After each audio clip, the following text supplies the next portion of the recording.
Hello, everybody. Welcome to Christian Weather Broadcasting. Repent and put your faith in Jesus because only He can save you from hell. We all deserve hell for our sin, but Jesus can save you from hell. If you'd like to know more, check out the gospel message in the description, about that little blunder. Let's get right into this. So, you can see this storm system is moving towards Florida right now. It looks like a tropical system, but it is not a tropical system, though it will bring similar effects. So if you've lived through a tropical storm, expect something around that with this system. That's what I believe we'll be expecting. I'm also noticing a significant chance for a big rain event in South Carolina based on the latest GFS model run. Let's get right into that. So right now you can see this is a spinning system, definitely a low pressure system. So it is moving towards Florida right now, and it's getting relatively close. So if you live in Florida on the Gulf side, start expecting those effects, I'd say, pretty soon. And overnight through tomorrow is when we can expect those effects to move through Florida, Georgia, South Carolina, North Carolina, and even other places are going to be affected. But we're going to focus mostly on Florida, Georgia, South Carolina, and North Carolina for this forecast. Let's go through our forecast. It is going to landfall in Florida, and it's going to increase while it's over land.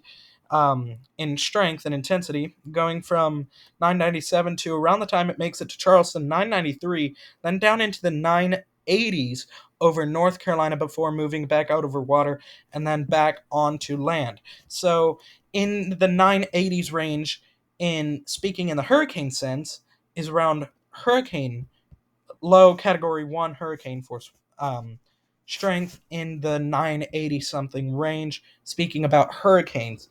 But again, this is not going to be a hurricane because this is not tropical. I'm just speaking based on pressure strength. Based on that pressure strength, I would expect tropical storm conditions to affect these areas. Not only that, let's take a look at this.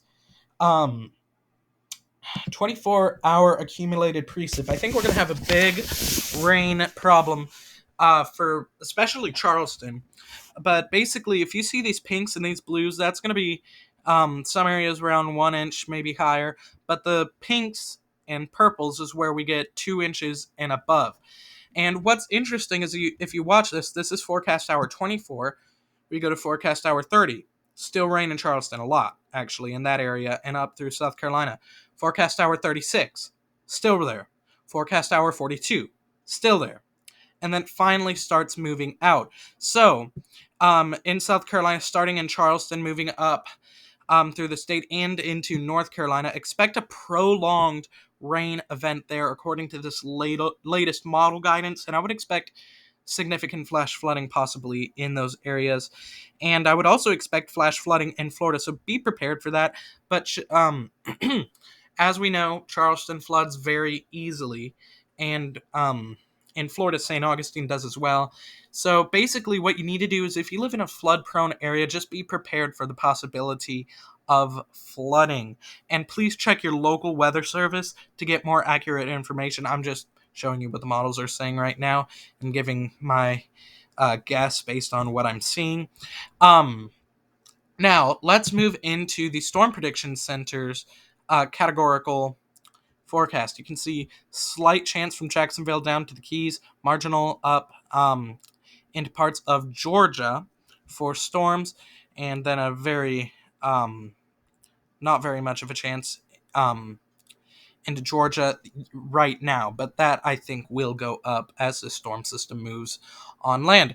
Tornado chance, excuse me, 5% chance extending from Jacksonville down to the Keys, and a 2% chance extending into portions of Georgia and around Gainesville, I believe, is where we can see some of that 2% chance. Of course, there are other cities in that area.